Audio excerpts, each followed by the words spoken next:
Hello guys, আসসালামু আলাইকুম। আপনারা সবাই কেমন আছেন? আপনাদের দোয়ায় এবং আল্লাহর অশেষ রহমতে আলহামদুলিল্লাহ আমি ভালো আছি।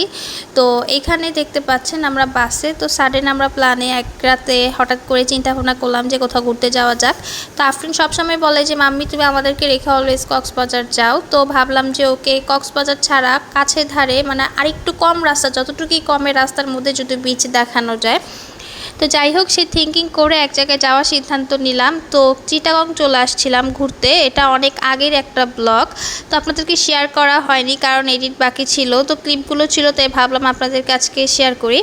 তো এই যে দেখতে পাইতেছেন হোটেলে আফরিন দৌড়াদৌড়ি করছে। তো আমরা প্রায়শই চিটাগংয়ে আগে আসছি আর কি, অনেক আগে দেখতে পেয়েছেন আপনারা। তো এখানে দেখতে পাচ্ছেন আফরিন দৌড়াদৌড়ি করতেছে হোটেলে সেজে গুজে। তো এখন আমরা ঘুরতে যাব। তো এই যে চলে আসছি। আর রাত্রেবেলা জার্নিটা করাতে আফরিন টের পাইনি, আমরা কেউই টের পাইনি, কারণ হলো আমরা রাত 12টার পরে বাসে উঠে হলো ভোরে ভোরে পৌঁছে গিয়েছিলাম। আর হলো চিটাগংয়ে জার্নিটা একটু শর্ট, কারণ হলো কক্সবাজার থেকে শর্ট, কারণ কক্সবাজার থেকে চিটাগং অনেকটা দূরত্ব। আর হলো চিটাগং থেকে যদি বাসে ওঠা হয় তাহলে আমি প্রত্যেকবারই দুপুরে যে কক্সবাজারে পৌঁছে, এত লং জার্নি আফরিন নিতে পারবেন না, যার কারণে আর কি এই সিদ্ধান্ত আর কি। তো সেদিন আর কি আমরা পরের দিন আর কি এসে রেডি হয়েছিলাম। তো সন্ধ্যাবেলা রেডি হয়ে বের হয়ে যাইতেছি, দেখতে পাচ্ছেন। তো নিচে নেমে যেতেছি, আফরিন নেমে গেছে ওর বাবার সাথে, তো আমিও নামলাম। তো এখন আমরা কোথায় যাই তা সকল কিছু আপনাদেরকে শেয়ার করব। তো ওই যে সন্ধ্যাবেলা দেখতে পাচ্ছেন।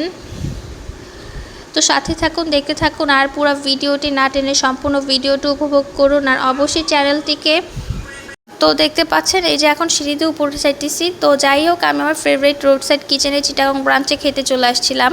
তো আপনারা যারা অলওয়েজ আমার ব্লগ দেখেন তারা অবশ্যই জানবেন যে আমি রোড সাইড কিচেনের খাবার খুবই পছন্দ করি। তো চিটাগংয়ের ব্রাঞ্চ কেন বাদ দিব, যেহেতু চিটাগংয়ে আসছি। তো সেই ওদের যে নতুন যে আউটলেটটা করা হয়েছে চিটাগংয়ে, তো সেটাতে আসছি খাওয়া দাওয়া করতে। তো দেখতে পাচ্ছেন ভাইবসটা কত সুন্দর আর খুবই মনোরম পরিবেশ। আর হলো বেশ বড় ছিল, কারণ ওরা এখানে রুফটপ সিস্টেম করেনি, যে কারণে হলো গ্রাউন্ড ফ্লোর আর কি রুফটপ ছাড়া, যেটা তাও এটা 4th না 5th ফ্লোরে ছিল মেবি। তো যাই হোক, সকল কিছু মিলিয়ে ভালোই লেগেছিল। আর ওদের ডেকোরেশনটা খুবই সুন্দর হয়েছিল, ইনডোরের মধ্যে খুব নাইস আর পিসফুল একটা ডেকোরেশন ছিল, গাছগাছালি, আপনার কি ঠান্ডা পরিবেশ। তো যাই হোক, সাথেই থাকুন, দেখতে থাকুন কী কী করি। আর দেখতে পাচ্ছেন এখানে অর্ডার করে দিয়েছি খাবার। তা ফ্রেন্ড মেনু বুক দেখতেছিল। আর ওদের মূলত আমি স্টেকের যে নিউ যে খাবারটা আসছে বর্তমানে, সেই স্টেকটা খাইতে গেছি, বাট ওদের ওটা শেষ হয়ে গেছে হলো মানে আর কি, প্রচুর সেল হওয়ার কারণে আমি এসে পাইনি, যেহেতু আমি রাত্রেবেলা এসেছিলাম। তো পরবর্তীতে আমি অন্য একটি প্লেটার ট্রাই করি।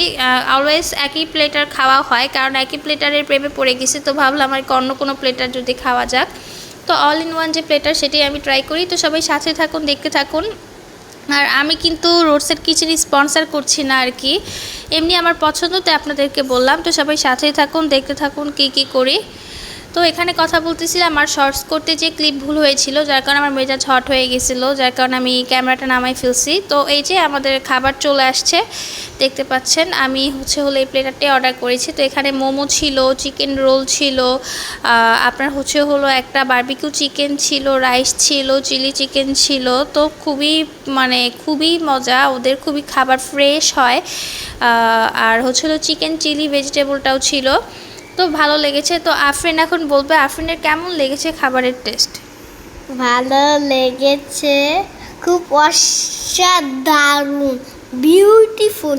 তার আমার চোখটা নেমে দিয়েছিল। আম্মু খাইতেছে আর তাকে দেখতেছে। আম্মু আমার কাছে যাচ্ছে।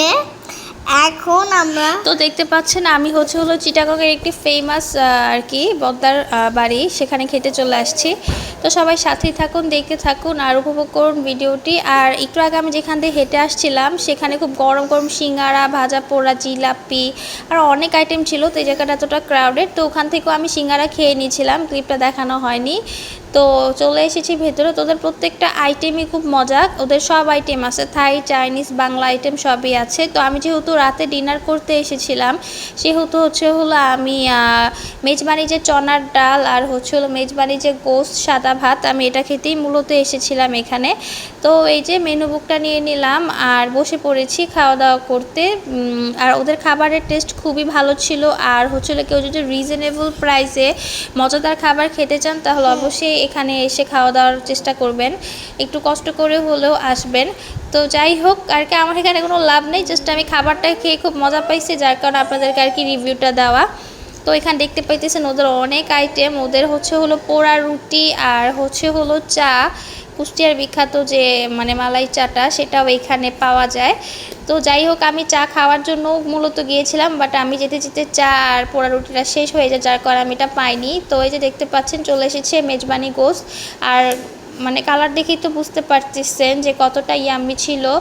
আর প্রত্যেকটা খাবারের কালার দেখেই বোঝা যায় যে মানে কথায় আছে না যে খাবারের চেহারা দেখলেই বোঝা যায় খাবার কতটা মানে মজাদার হবে।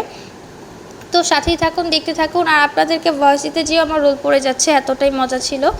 তো যাই হোক সাথেই থাকুন, দেখতে থাকুন। আর ওদের ডেকোরেশনটা কিন্তু খুবই সুন্দর, মাটির সব কিছুতে সার্ভ করেছে। তো পরবর্তীতে জানিনি আমি ফুচকা লাভার, ফুচকা ছাড়া আমার কিছু হয় না। তো পরবর্তীতে ফুচকা খেয়ে বাসায় চলে গিয়েছিলাম। সবাই ভালো থাকুন, সুস্থ থাকুন, আসসালাম।